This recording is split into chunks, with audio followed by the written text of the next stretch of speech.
to all of your listeners out there, do not give this book to your kids.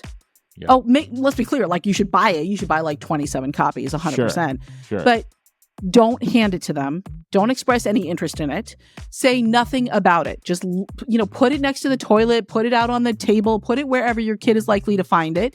Yeah. And then if they ask you about it, be like, I don't know, and just walk away.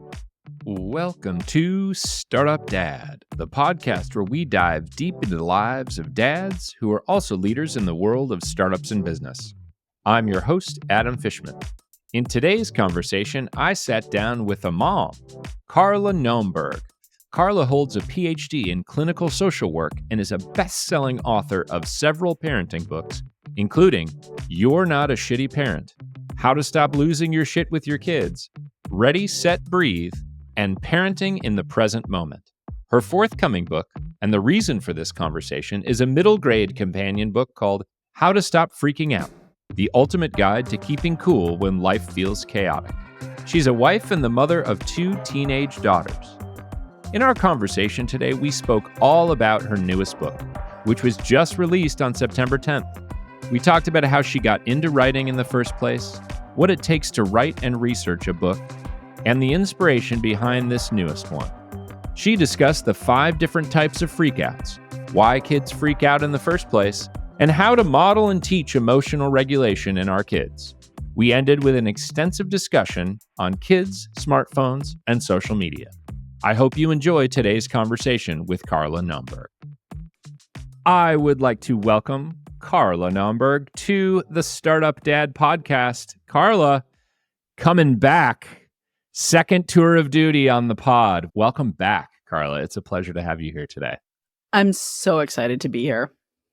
I will also point out that the first time you were on the show, I had you with your significant other, Josh, and he did not get the invite back yet.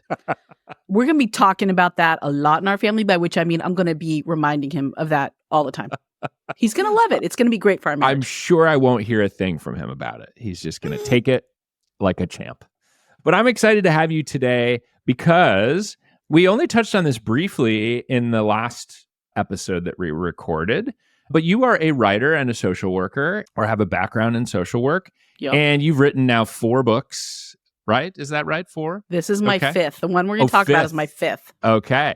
And so I am inviting you on in your capacity as a writer and your background in social work to talk about your book. But before we get into the book, let's talk about your background as a writer. How did you get into writing? How did it start?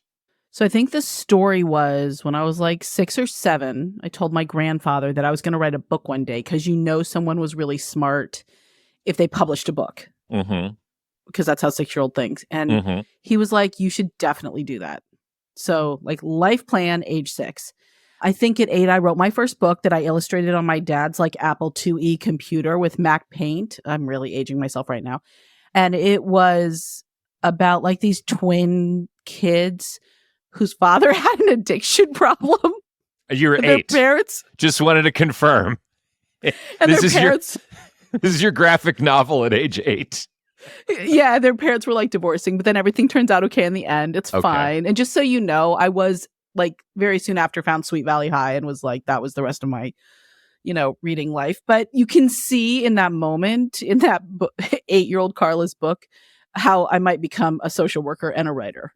And so then my first book, called Parenting in the Present Moment, I started a blog when my daughters were young because parenting was so hard. And the way I process things is by writing. And everybody at that time was writing blogs. And it turned out that a small publisher in California, saw my blog and invited me to write a book. And I was like, 100% I can do that. Because I had written long things before for my master's degree and my dissertation. And it was a very, very steep learning process. But that was my first book. And then I wrote 3 more parenting books. And now I have this kids book coming out. Cool. Wow, what a journey. And the foreshadowing at 8 years old of your future career is pretty... Now, do you still have that book that you wrote at age 8? I might. I think my dad oddly like put it in some kind of old school 1980s cover, and it might be in the basement. Okay. I don't know. I'm sort of terrified to go find it and be like, oh my God, what was 8-year-old Carla thinking? Show your daughters. Read this. They already know I'm crazy. It's fine. But they would definitely laugh at me because they're both super artistic and I'm still drawing the same way I was when I was 8 years old. So stick figures and whatever. 100% stick. Yes. Yes, absolutely. So before we get into the book, tell me a little bit about your life growing up. Where are you from? What was life like? Oh, how much time do we have? Should I get out the PowerPoint right here? I live in Massachusetts now, but I grew up out west. So I spent about half of my childhood in California in the Bay Area. And I spent about half my childhood in Santa Fe, New Mexico, where I was born. And my parents divorced before I was a year old. And there was a lot of back and forth and a lot of chaos. I have an older sister who thankfully really took care of me, was a huge support. We're still very close, sending each other inappropriate memes all day long, because that's how I find meaning in life these days. As apparently. One does. As one does, obviously. And so just a lot of chaos. I've mentioned this in my books, but like mental illness, substance abuse, multiple marriages, not mine, my parents, not a great childhood. You know, I have good relationships with my parents now, but childhood was pretty messy, which I think is one of the big reasons why parenting was so challenging for me early on. Is I sort of had this sense of like, I don't want to go down that particular path. But when all you know is the way you don't want to take, what it means is that there are endless ways you could take. And I just had no idea. Also, a whopping case of postpartum anxiety, that too.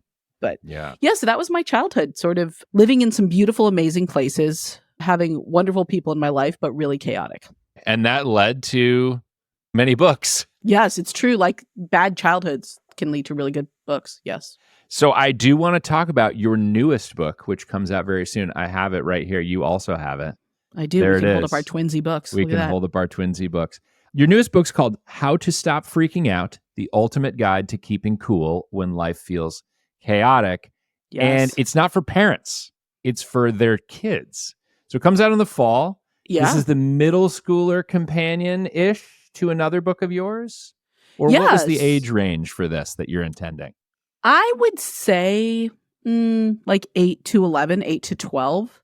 I think adults might actually really enjoy this book, especially if you're like, I need to deal with my freakouts, but I can't handle big words right now, which I definitely resonate with that vibe. But really, I do think that if you hand this to an older middle schooler or a high schooler, they're going to be like, hard pass on that.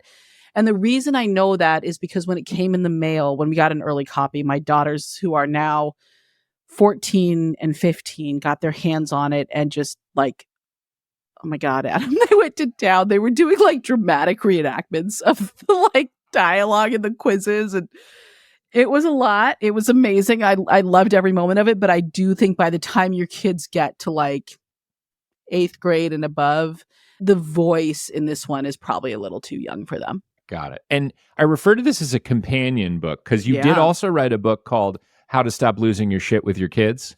And so, you know, I guess I wanted to ask a little bit about your inspiration for this book. So you just mentioned you have 2 daughters. You're a mom of 2 kids. They're both in high school. Yes. But they were in middle school. As I understand, that comes first. Was kind of observing your daughters, watching them go through this time in life. Was that an inspiration for the book, or was there more to it? I 100% wish I could take credit for the inspiration for this book, and I cannot. It was my brilliant and amazing agent, Jillian McKenzie. She was the person who really made How to Stop Losing Your Shit with Your Kids come to life. I sent her about a bajillion book proposals that I thought were amazing, but with her savvy, she was like, pass, reject, deny. Yeah. And then finally, this was the one. She's like, this is the book we're going to sell. And we did. And I'm so pleased with how it's doing. I had so much fun writing it. I know we're not supposed to have favorite book babies. I totally do. Of my 4 parenting books, this is my book baby, my favorite. Okay. And then she came to me and she said, why don't we put together a middle grade version of this for kids? And I was like, oh, that is brilliant. And then when I started just looking around, because at the time I was hanging out with middle graders, I was doing pickups, I was doing drop-offs, I was at hangouts, because we don't call them play dates anymore in middle school. I was hearing stories from my daughters about kids freaking out. And I was like, yeah, we could definitely use this. And so as we talked about it, I was thinking, look, this has to be delightfully illustrated. And it is. And I just want to give a quick shout out to Letizia Rizzo, who illustrated the book. She did an incredible job. And it has to be full of color. I want full color, which is me being a pretty princess because that's a tall order. Yeah. And I was like, and we're going to do quizzes and fun facts. And we're not going to have what I call the wall of words, which is what many books, including some of my adult books, kind of have, where you open it up and it's just like so many words. Mm-hmm. Kids don't like that. I sometimes don't like that. So that's how the book came out. And I'm thrilled. I'm just so excited by the final product. I think it's great. Awesome. Well, this is your 5th book now, coming out soon. And so you've written and published 4 prior to this. I'm always curious about the process. I've heard that writing a book and researching a book and thinking about a book is a demanding thing. And you kind of mentioned this. You're like, yeah, going from a blog to a book was a journey. So tell me about the research and prep that goes into writing a book. And then I'm curious, was number 5 more or less challenging than prior ones, and why? So writing a book is a painful, horrible experience that I do not recommend to anyone unless you have this insatiable need to write books, which apparently I have. It takes longer than you think it will, and you probably will earn less money than you think you will. And so unless you are truly in love with writing books, just, oh my gosh, take up a ukulele or something. But having said that, I'm so grateful I get to write books because apparently it's what my brain wants to do. Writing this book was easier in a lot of ways and harder in one particular way. So the easier part was that I totally got to let loose with my juvenile sense of humor and, you know, researching like fun little facts about various things and thinking about ways to really dig into my kid voice. And I mean, I had fart jokes in all my previous books because who doesn't? But I really I got to lean into like the juvenile part of me, which is absolutely my sense of humor, in case anyone couldn't tell. The part that was hard is that I use a particular metaphor in How to Stop Losing Your Shit with Your Kids. And I realized it didn't translate perfectly for this one. And I agonized about this. I mean, I was like, Josh, we're going for a walk and we're talking about the book. And he's like, grumble, grumble. But he would do it because he's got an amazing brain and he's really thoughtful. And so we'd go out for a walk and it'd be like, okay, does this metaphor work? Does that one work? Because I like metaphors. I think they make potentially fraught topics much more accessible. And so finally we sorted it out, and I had an amazing editor at Workman and my publishing house. And so ultimately it was fine, but really, I really like a tight, cohesive narrative in a book. And the voice and the ideas in this one, like, they have to be accessible to kids. And it worked out great in the end, but it was a moderately painful process getting there. Can you tell me about the metaphor that didn't translate from How to Stop Losing Your Shit with Your Kids to this book? I don't want to spoil anything. So the butler did it, Adam. Oh, spoiler alert. Sorry. No, there's no spoiling. There's no spoiling. With the candlestick in the living room. Yes. Yeah, totally. 100%.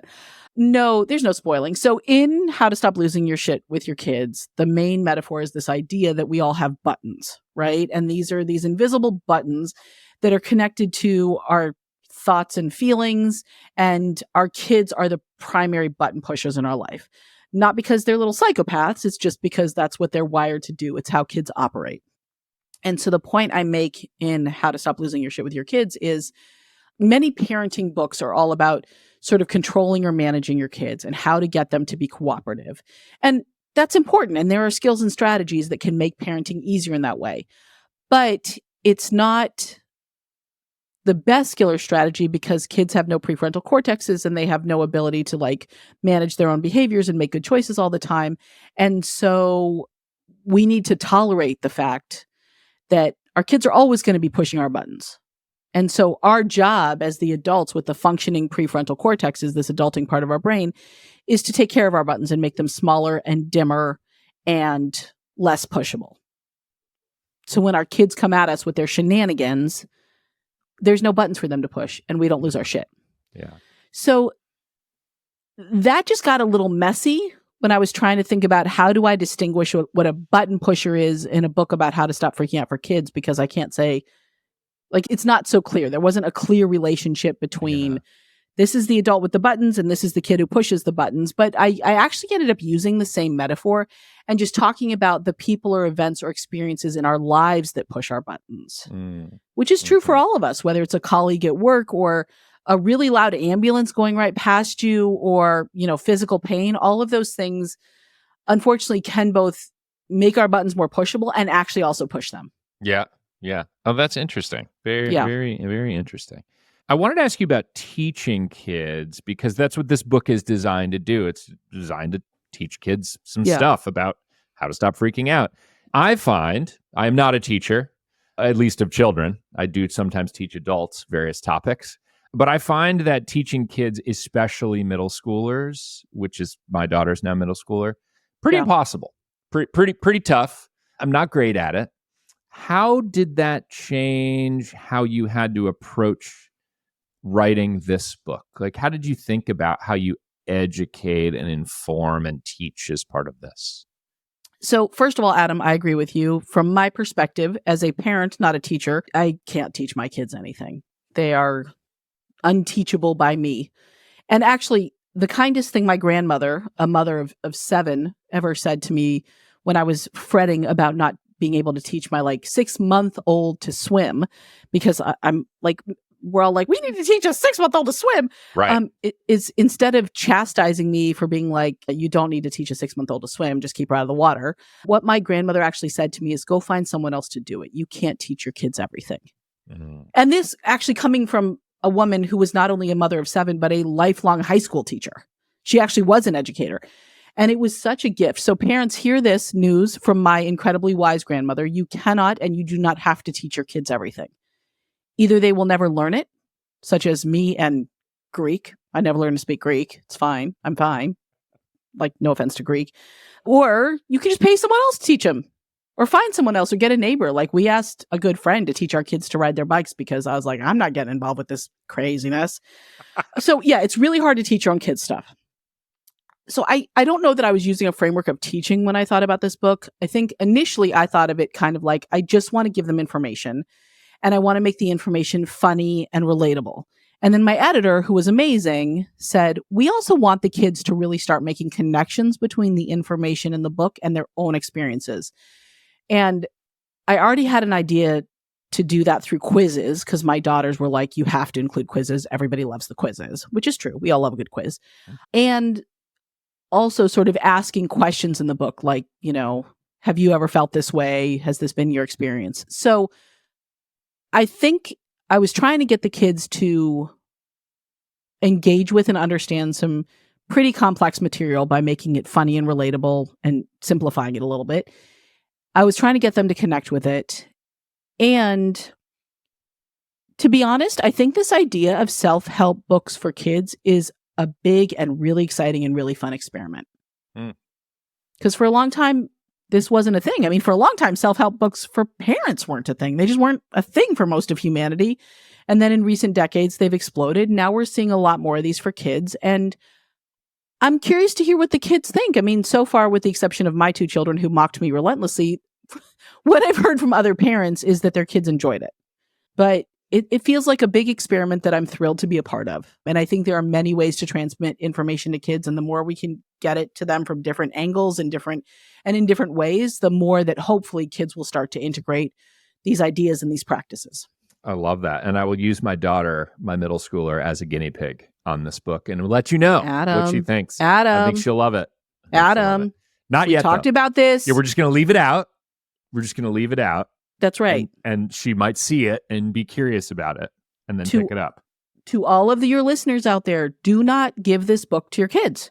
Yep. Let's be clear. You should buy it. You should buy 27 copies, 100%. Sure. But don't hand it to them. Don't express any interest in it.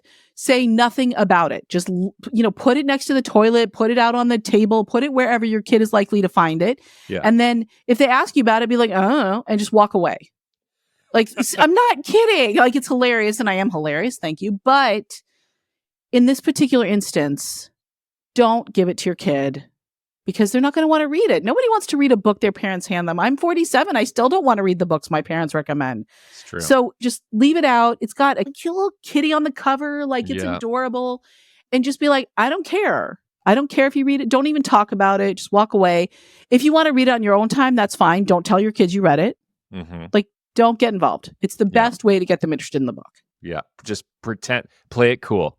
Pretend like you're not interested and you don't even care. Yeah. Don't even care. Cool. Not your jam. So I Yeah. shouldn't like make a bunch of TikTok videos and memes and go and like, put it out there on the TikToks. Of course I want you to do that. But then when your daughter asks about it, I'd be like, I thought it was great. You can read it or not. Yeah. Take it or leave it. Take it or leave it. I love that. I love Yeah. it. Well, I have read some of the book. Haven't read all of it. I read first few chapters. And in your opening chapter, you have a very fun illustrated quiz. We talked about quizzes. Love a good quiz. And this quiz is supposed to help kids learn about the different types of freakouts that can happen. There are 5 of them. Can you tell me about the different types of freakouts that afflict kids of this age? Afflict. That's such a Victorian word. We are all afflicted. We are suffering from afflictions. Yeah, and just to be clear, this isn't just about kids, right? So yeah, that's true. Everything we write in this book, adults could definitely benefit. It's all relevant. So I, for the purposes of this book, decided to categorize freakouts in 5 different ways. One is fight, obviously. Well, we've all heard of fight or flight, right? But fight and flight, this idea, came out of the ways in which we think our ancient ancestor, primordial, I don't even know the words. I'm just making up words now. The ones who were like a long time ago. Prehistoric. Yeah. Sure. Let's say prehistoric, even though I think that's dinosaurs. I think so. You're right. I don't know. Let's just make up words. So the people who lived a long time ago and were dealing with like saber-toothed tigers, right? Their skill set or their options in the face of one of these woolly mammoths was to either fight it or run away. So that's where fight or flight comes from. And before all your listeners call in to point out that some researchers do note that women in those cases who were less likely to be out facing the woolly mammoths, their response was often what we call tend and befriend. Basically managing their relationships, because by staying like in the cave with others, that's how they would stay alive. So we'll just move on from that. Anyways, so there's fight or flight. So fight in this book is like literally picking a fight with someone. And that can be a way of freaking out, as like my husband definitely knows, because he'll be home and I'll be doing like angry sweeping. And then the minute he walks in the door, I like jump down his throat, literally like, I'm going to pick a fight with you. And it may be because he did something that's like extremely annoying and 100% worthy of me picking a fight, or it could be because of something that has nothing to do with him. Okay. And just in case your listeners are wondering, we've been married for almost 21 years, so apparently the strategy is working well. So there's fight, there's flight, which means, in the old-fashioned term, it means literally running away. But in the modern day and age, it can also mean just checking out from a situation. If you're like freaking out so much and you just like, and you can either like leave the room and slam the door or hop into your phone and just start like madly scrolling or whatever. But that can actually be a form of freak out, is to just checking out. Freeze is a thing that, in some situations is a trauma response, like a deer in the headlights type things. But in the other cases, it really can be kind of an internal freak out where your nervous system just kind of buzzes out. Again, that's a very technical term. Glitches out. Maybe glitch is a more technical term. And you can't move, you can't think, you can't respond. You're just like checked out, frozen in that moment. And then I added a couple of other ones. One is flip out, which is where, and I think we see kids do this a lot. It can look a lot like picking a fight, but it's just like a tantrum, right? And actually, the more I think about it, it's like kids and politicians. I don't know. I think a lot of adults have tantrums, especially online. True. And then the last one, which I think there might be a gender difference in this one, and I'm curious about your perspective, Adam, is fixing, where we rush into this fixing behavior of like, it's okay, whatever you want. I'm sorry. I'll just do whatever you want. You can have my toys. You can have my cake. You can have whatever it is. Just like, don't be mad at me. And there's this real intensity behind it that I think it can actually be a form of freak out. And I tend to see girls and women do this more than men, but maybe I'm just more attuned to it in a woman. I'm not sure. But at the end of the day, so the 5 are fight, flight, freeze, flip out, and fix. And I mean, the truth is, if a reader feels like their type of freak out doesn't perfectly fit into one of those categories, that's okay. Like, we all flip out in different ways at different times. And the point is just to start to get some insight into the different ways that we can feel really out of control that aren't helpful. And what I loved about that first chapter is you kind of walk through scenarios and you say, hey, kid, what would you do in this scenario? And then you give them a score and you're like, if you answered in this way primarily, you're a freezer or you're a fighter or a flip outer or something. So that was super helpful, because in the beginning I was like, I don't know. Let me go through this and see. What am I? I think I'm more of a freeze kind of person. Yeah, that's kind of your vibe. Yeah, a little bit more. I'm for sure either a fixer or flipper outer. Those okay. are like my two go-to. Okay. Yeah. I think I have different spikes at various points of time, but. And 100% it's context dependent, because how I behave with my husband at home or my kids at home is going to be really different than how I freak out in like a professional workplace or in the grocery aisle, right? Yeah. And our kids are probably the same. Like, and if your kid is freaking out in different ways at home versus school versus the soccer field, that's probably good, because it means ideally they're freaking out in ways that are a little more attuned to what's going on around them and the context they're in. And so if you're like, oh my God, my kid loses their shit all the time at home and doesn't do it at school, and what the hell, that's a good thing. It means they're working hard to hold it together at school, which we want them to. I mean, it's not a good thing they're freaking out at home, but you know what I mean. Right. So why do kids freak out? I imagine this is a central tenet in the book, and you could probably talk to me about this for 2 hours, but what causes of freakouts in kids? So they're human. So that's the first reason they freak out. It's just part of the human experience. And literally our nervous systems are developed this way, because if you go back to, again, our woolly mammoth, prehistoric, making up words about ancient times days, our limbic system, which is this really old sort of reptilian part of our brain that's way in the back here above our neck, was designed to keep us alive. And if there is any real or perceived danger, it takes the reins, it takes control, and just launches us into like all systems go, freak out, whatever that looks like, to stay alive. And so we really need this part of our brain. It's crucial for survival and passing along the genes and creating other little humans who also freak out. I think what happens is that kids freak out more often than adults, although I don't know if that's true anymore. I don't know. I'm feeling really jaded about humanity in this particular moment. But I think on a day-to-day basis, kids probably freak out more than adults. And there are a few different reasons. One is that their prefrontal cortex, which I've mentioned a couple times, is the part of your brain right behind your forehead that I think many of your listeners know by now isn't fully online until people are about like 22 or 23 years old, which is why we see college students lighting things on fire and throwing them out the window. Because I don't know. I have to be chair. Yeah. Did that? I feel like that happened like a lot when I was in college. Yeah. Or setting couches on fire. Or why? Why are we setting things on fire? I mean, apparently we like it. Yeah. I don't know. Like really dumb stuff. Anyways, because there is still this part of their brain, the part of your brain that's like, ooh, don't do that, buddy. That's not always like, that's not fully there yet. So when something happens that triggers them, that pushes their buttons, right?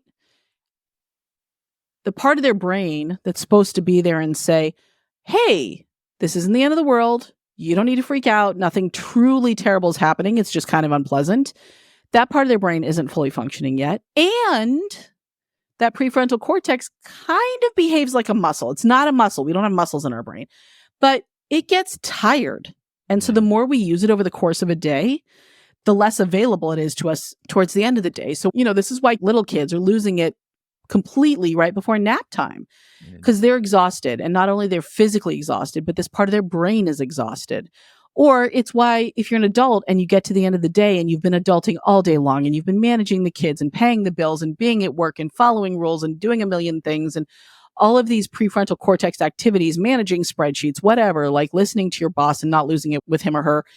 And then you get to the end of the day and you're like, I literally can't figure out what to have for dinner. Like this thing I have done every single day of my adult life now currently completely eludes me. Yeah. It's because your prefrontal cortex is toast. Yeah. Like your brain is like, I got nothing for you, lady. So those are a couple of the reasons. I think also, this is my working hypothesis, and I don't think I said this directly in the book because I haven't seen enough research to support it, but I'm going to say it now. I think everybody is more anxious today than we have been. And that's not to say that previous generations haven't had excellent reasons to be anxious, like polio and world wars and nuclear explosion, like horrible, really scary things to be worried about. When I was a kid in the early 80s, it was the AIDS crisis and kidnapping, right? Those were the things that made us really anxious. But I think with kids today, thanks to social media, thanks to constant news availability, and thanks to more anxious parents, of which I am absolutely one of them. I think human beings are just generally walking around a little more triggered, I think, than we used to be. And so already that level of triggeredness is going to make your buttons bigger and brighter and sensitive and more pushable. And COVID triggered the crap out of all of us. And are we ever going to get over that? I don't know. So I think kids are more triggered than they used to be and more likely to have their buttons pushed and freak out. Well, and then underlying all of this is modeling and teaching emotional regulation, right? Yes. And you mentioned the prefrontal cortex, that sort of voice of reason isn't really there until you're 22, 23. And so your limbic system's the thing that's driving you wild. But how do you model and teach emotional regulation to middle school kids or 8 to 11-year-olds, or 12-year-olds? How do you do that? So I think there's a few different strategies. First of all, if you're the parent, don't try to do it explicitly. Don't tell your kids what to do, because especially about emotional regulation, any words you're using, basically what you're saying to them is relax. That's annoying. Yeah. Nobody wants to hear that. Every once in a while, Josh will tell me that, and I'm like, I lose it. It doesn't make things any better, right? And I think often we parents, because we're busy and exhausted and trying to do all the things, it doesn't occur to us to try to teach our kids these things when they're calm and happy. It's not like we're having a beautiful moment on the beach, the kids are happy, everybody's great, and we're like, okay, now we're going to talk about emotional regulation. We try to do this, right? I mean, I kind of do because I'm a nerd, but just to be clear, it doesn't work any better. My kids don't want to hear it from me. What we do is we wait until our kid is flipping out to try to teach us. And the thing is, nobody can learn anything in a crisis, whether it's a major crisis or a mini crisis. You can't learn new things when you're flipping out. It's just not how our brain works. So what I would say is if you're the parent, modeling is really the way to go. And so here's how I model. I try to be explicit about what I'm doing and why I'm doing it. So the very first time I tried this was when my girls were quite a bit younger and I was working on how to stop losing your shit with your kids, by which I mean I was researching it professionally and trying to live what I was learning personally. And I think what I said to my kids is, mommy needs a break to take a few deep breaths. Otherwise, I might bite your head off. And they flipped out because they didn't know what bite my head off means. And they thought I was somehow literally meant I was going to chew on their face. I don't know what they thought. And it 100% made the moment completely worse. Yeah. So then I learned to be a little more precise and concrete with my language. But now what I will say is, you guys, I'm having a really bad day and I'm not in a great headspace and I am likely to lose it with you. So let's figure out a plan, whether we just need to sit down and watch a show or we all need to go to our separate rooms, which is an option now because my kids are older. But I try to be really explicit with them, or I'll say, I'm exhausted. I didn't exercise last night. And so if you give me a hard time about this topic, I don't have any patience and I'll probably end up snapping at you. And I like that because I'm owning it, right? I'm owning my behavior. I'm telling them I don't have the bandwidth for that. It's harder with little kids sometimes for them to put it together. But even with middle graders, 8 to 11, you can 100% say that. And it felt like a real win so our daughters went off to summer camp for 7 weeks. The whole summer, they abandoned me. So rude. This summer? This past summer. Wow, party. You have no idea. It was, as my daughter said, it's like one giant long sleepover with their best friends. They had an amazing time.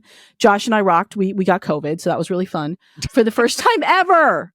We made it 4.5 years. COVID sucks. I'm impressed. Here's my expert advice to your listeners. If you have to get COVID, do it at the same time as your partner so you don't have to isolate from each other, and do it when the kids are out of the house so you don't have to parent. That's all. Love that. Yeah. Love that. Just plan your COVIDs. Oh my God. So fun. So fun. Yeah. So anyways, we're going to pick up our daughters. And I ended up on the phone with my daughter 24 hours before we got her. And she said to me, Mom, I just need you to know I'm so sad about leaving my friends and we're not sleeping and I'm going to be really exhausted. So I'll probably be incredibly cranky the whole car ride home. And to me, that was a total parenting win. Not spending 6 hours in a car with a cranky teenager, but having a teenager who could say to me, I'm going to be a mess. Yeah. And to be honest, it was still annoying. It's annoying. Nobody wants to be around cranky people, but it didn't trigger or bother me at all because I was totally in a headspace of like, oh yeah, they're exhausted. They like stayed up all night pulling pranks on the camp. And they have this amazing summer that's now coming to an end and they're cranky. I get it. And so when we can model that for our kids, I also try to say to them, I'm cranky. Let's go out for a walk. Let's take a deep breath. Let's turn on some music. Like the point is, I just try to make it transparent because otherwise it's a totally internal process and they don't know why I'm doing what I'm doing. Yeah. How's that? That was a lot. Does that make sense? Yeah, oh, I love that. I love that. And I think a lot of people ask me like, what's the, number one thing that you learned as a parent? Because they like to parry my questions back at me. Oh, that's and such I talk a good lot question. about modeling behavior. Not that I have mastered it. Far from it, in fact. But using some of the examples that you just gave, like, I will say something like that. Like, hey, dad's feeling pretty frustrated right now. We need to take a minute. Or I'm going to leave this room for a minute and collect myself and come back. You all will be fine without me for a little bit. Now, of course, when they're like, 9 months old, you can't really do that because they might, crawl themselves into something. But at the ages of the middle grades and even a little bit younger, you can, which is cool. Love that. Yeah. Love that. Okay. I want to talk about the intersection. So we're parents, you and I both. We are. Parents listen to this show. Yeah. Not surprising. I want to talk about the intersection of this book and how to stop losing your shit with your kids. Yeah. We talked about modeling, which is kind of like when you know that you're getting a little, you let them know that it's going to happen. But how do you shrink the size and brightness of those buttons? How do parents stay calm when our kids are freaking out? What's the appropriate reaction? Like, how do you navigate that? Okay, so those are two different questions. Okay. And they're both really awesome and important. One is about how do we shrink our buttons, make them nice and small and dim and more resilient. Yeah. So that when our kids, or life pushes them, it takes a lot more pushes before we lose our shit, right? So that's like prevention. I actually go through the A to Z's. I give the whole alphabet of strategies in how to stop freaking out. And then I have a bunch of very similar strategies, but written in more salty adult language in how to stop losing your shit. And look, Adam, this is basic stuff. It's not rocket science. It's figuring out what works for you, what you have the time and bandwidth and ability to do on a regular basis, and then actually doing it. So for me, I call these burps, button reduction practices. Again, see previous juvenile humor. Burps. Burps, button reduction practices. They're in both books. My primary ones are sleep.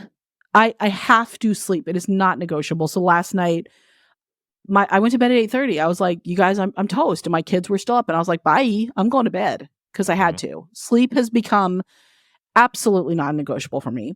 Another one is exercise. My mood is so much better. I'm so much less bitchy. I'm so much less irritable. My anxiety goes down. So, I've got my Peloton literally next to my bed. Like every day I'm going for a walk. I'm doing something.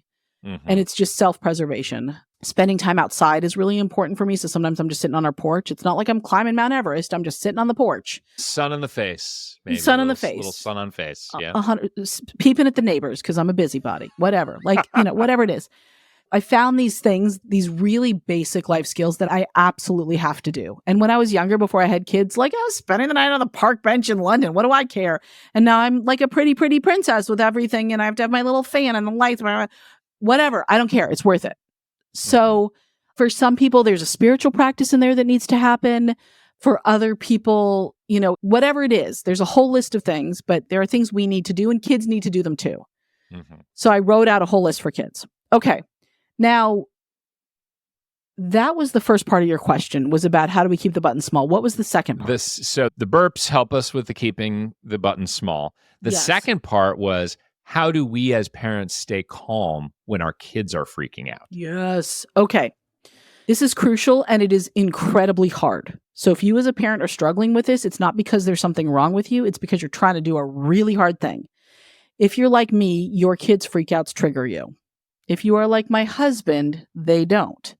So in an ideal world, I would just hand the freaking out kid over to my husband every single time and like walk away and be like, bye.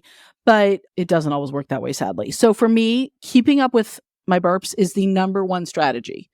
If I'm well rested, if I've exercised, if I've gone outside and had some fresh air, If I've watched a sufficient number of Law and Order episodes, also a really, why are you laughing? It's true. It's true. Also NCIS. I'm like an old lady. I watch NCIS and cross stitch, whatever, self-care. So I'm pretty good at staying calm. If I've been overworked, haven't slept well, haven't exercised, been eating too much sugar, had too many people like in my face and in my space, I'm much more likely to be cranky. So that's one point, is like staying on top of this stuff on the regular basis. The other thing I do is I do a lot of breathing when my kids are freaking out.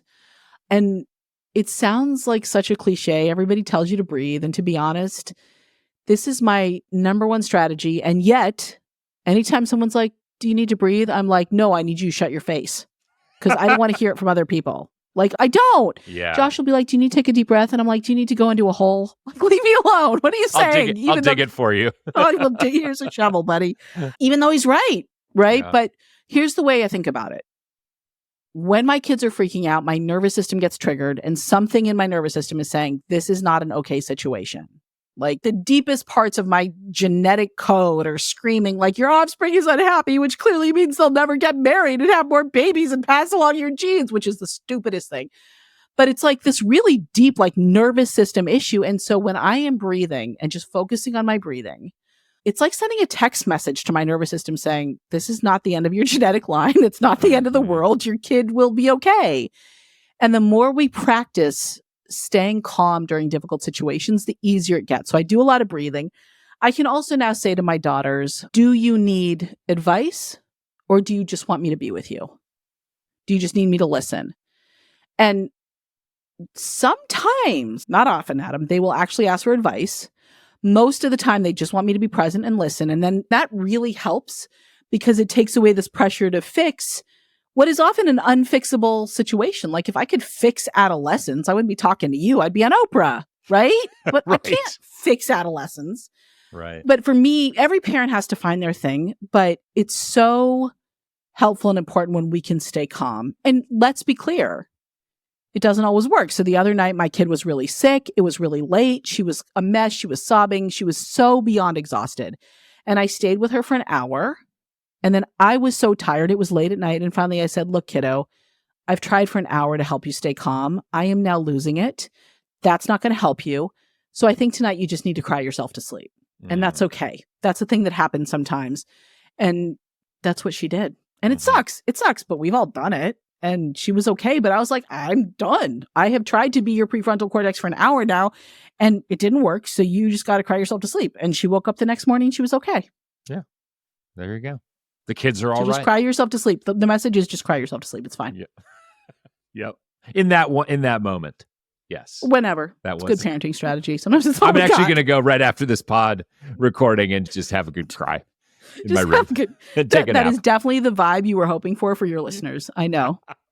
I know. I have loved talking to you about the book, but I do want to deviate for just a second.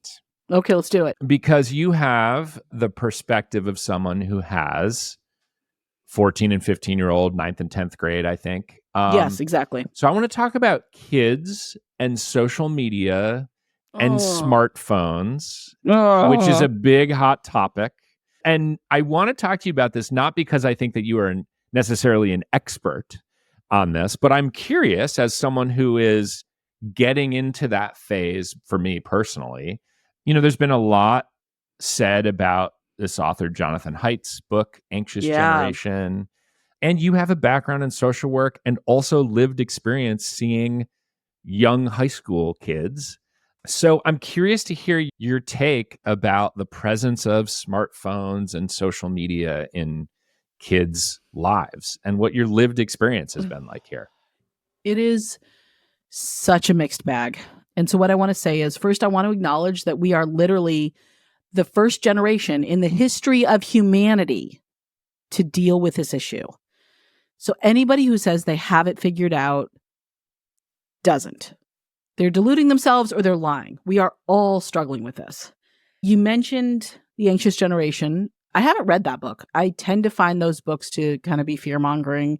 I've read some other people I really respect who didn't love the research that he based that book on. And I have an anxiety disorder. I don't need more.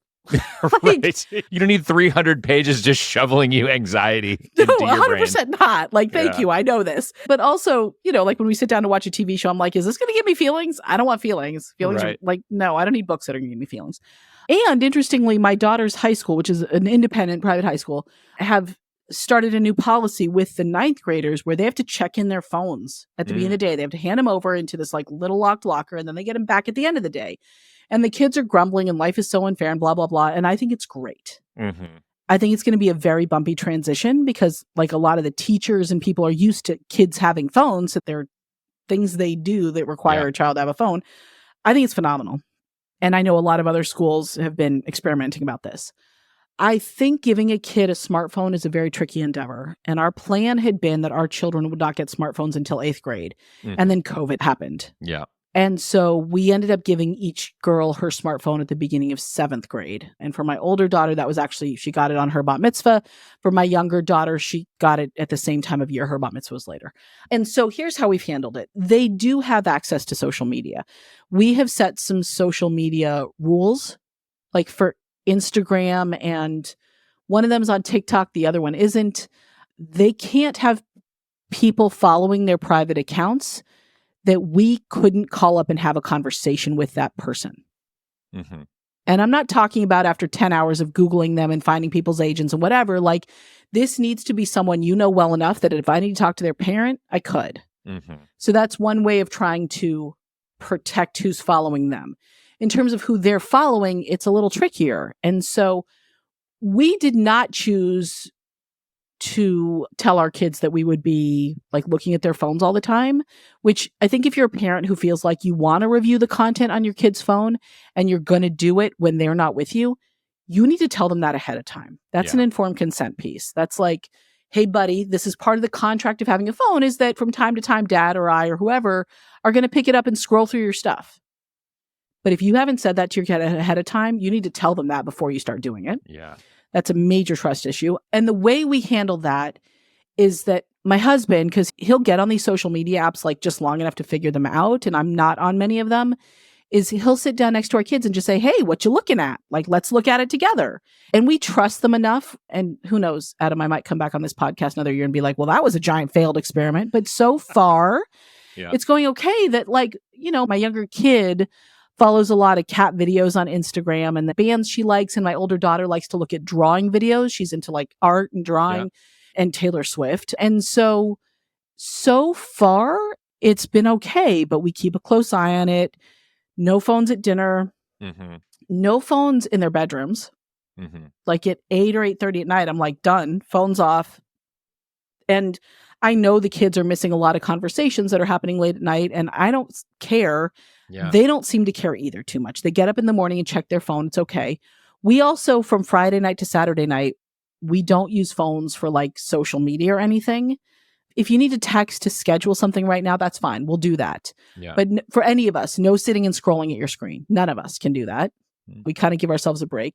And, my kids went off to summer camp for 7 weeks, had zero access to phones. And I think that was a big part of why they were so happy. So on the flip side, I think I'm making a decent argument for why kids shouldn't have phones.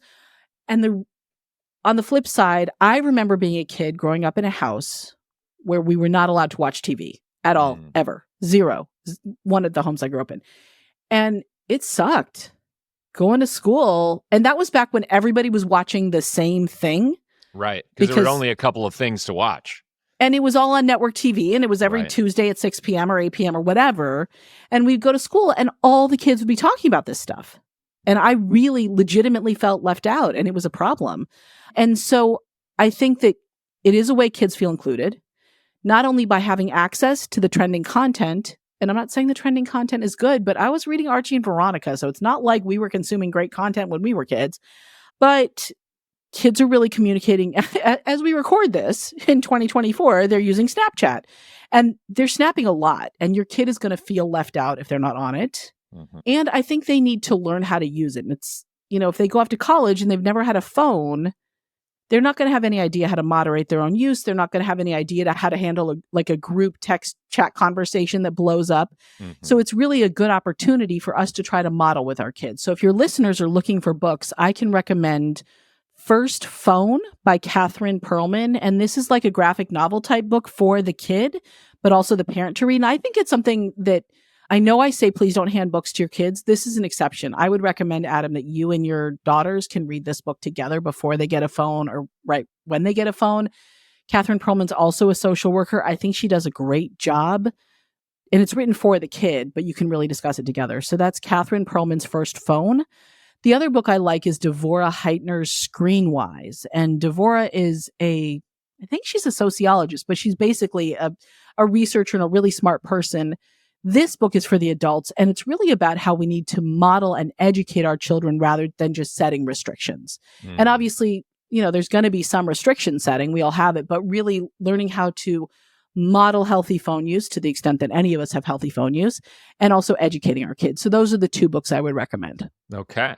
Now, a quick follow-up. We will link to both of those books in the show notes. I love that. I'm going to go read those.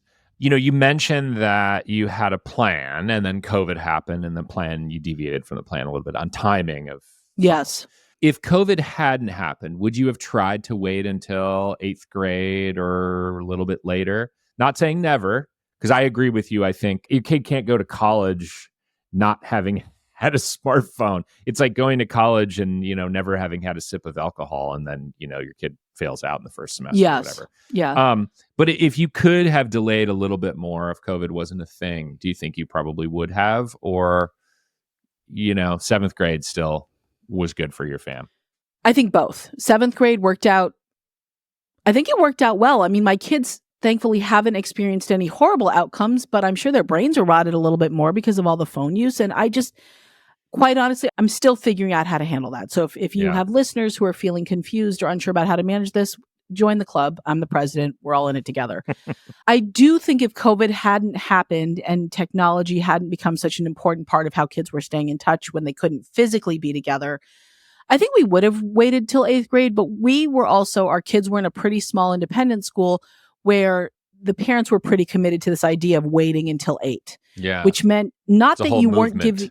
Yes. Yeah. And the idea isn't that you don't give your kids phones until 8th grade. The idea is that they're not on social media until 8th grade. Mm-hmm. And the thinking behind that is that if nobody's on social media, it kind of loses its appeal. But if everybody's on social media except your kid, then it stinks. Yeah. But I'm so mixed about phones. There are so many benefits and so many drawbacks. And I'm not going to lie, like texting inappropriate memes to here's what I do, Adam, with my daughter. When I'm cranky and I want to pick a fight with her, I pick a picture of some random blonde celebrity and I send it to her and I tell her it's Taylor Swift. And then she is like, no, and she totally takes the bait. And then I'm like, no, I'm pretty sure it is. And she's like, that's not Taylor Swift. That's Emma so-and-so. And I'm like, pretty sure it's Taylor Swift. And this brings me deep joy in my life. Like, this gives me meaning. Or just sending random cat stuff to my other daughter. Like, she's totally into that, as am I. Yep. And so it can be a really useful way to connect with older kids. And we really need to find ways for them to live life without their phones. One of the reasons I'm so excited about this experiment my daughter's high school is doing, where the 9th graders just don't have access to their phones during the day. I think it's great. Yeah. She's so unhappy about that. And I'm okay with her unhappiness because I think it's worth it. Are they doing that across every grade?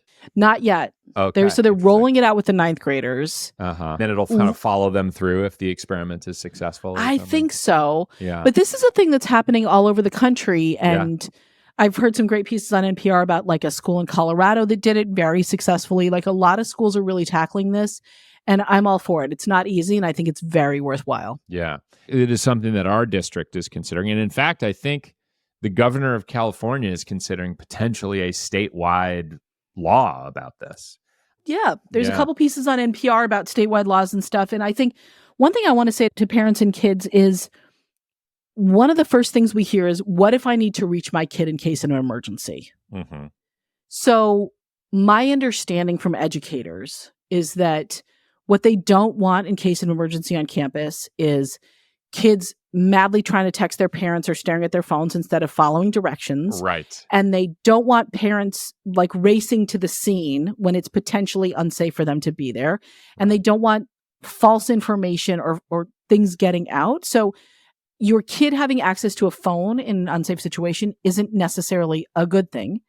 And I actually think kids and parents having unfettered 24-hour access to each other is part of what's making us all more anxious. Yeah. We just can no longer tolerate not having instant access to our kids, or our kids can't tolerate their parents. And I think that's a problem. I think parents need to learn to trust other adults to keep our kids safe. And kids need to learn to trust other adults to keep them safe. And as a parent, you know, being able to truly disconnect from my kids when they were at camp.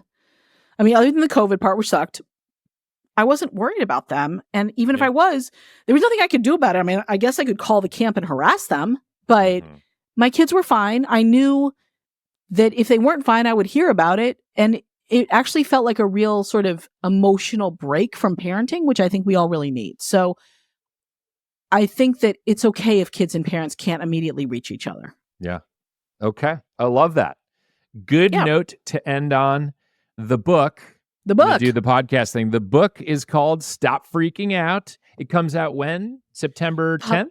September 10th, 2024. Okay. September 10th. We're only a mere few weeks away, but I have my advanced copy, so I'm feeling pretty good about it. Anybody can pre-order right now. It'll just land on your doorstep, at which point you will promptly ignore it. Okay. Yes, let's just leave it on a table. Just walk away. You know, read it if you want. No big deal. Yeah. Just don't talk about it. Don't talk about it. All right. Well, I have learned a lot in this conversation, and now it is time for our lightning round.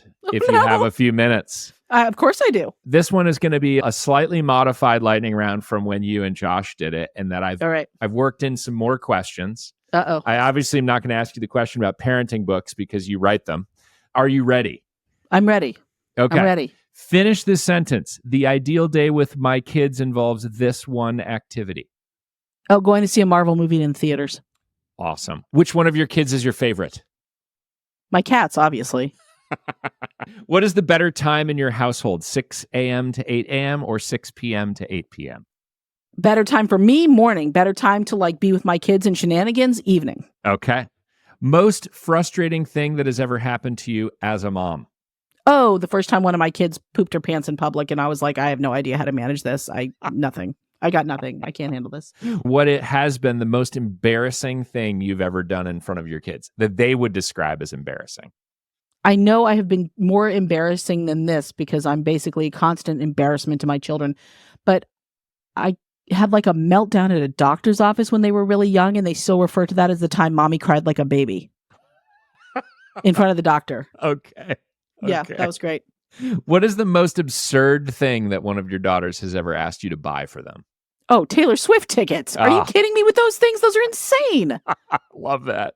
Most difficult kids' TV show that you've ever had to sit through? Oh, Caillou. Do you remember that little horrible thing? He's the worst. That was banned in my household after the first few episodes. Just teaches kids how to whine. That's terrible. What is your favorite kids movie? Does like watching 2 hours of Bluey episodes strung together count? Sure. Why not? 2 hours of Bluey. Okay. Bluey. Let's do it. What nostalgic movie was the first movie that you forced your daughters to watch with you? It might have been, it was either a MacGyver episode or My Fair Lady. Okay. Okay. They oddly were not into 1980s MacGyver or something wrong with those kids. Is there another nostalgic movie that you were just like clamoring to make your daughters watch with you? Okay, so I just made them watch The Breakfast Club, which we loved. And up next on the docket this weekend is Dirty Dancing. It's time. Oh, boy. It's time. I can't wait. Yeah. I can't wait. Oh, that is it's two great films. How often do you tell your daughters back in my day stories? I think like every 5 minutes, according to them.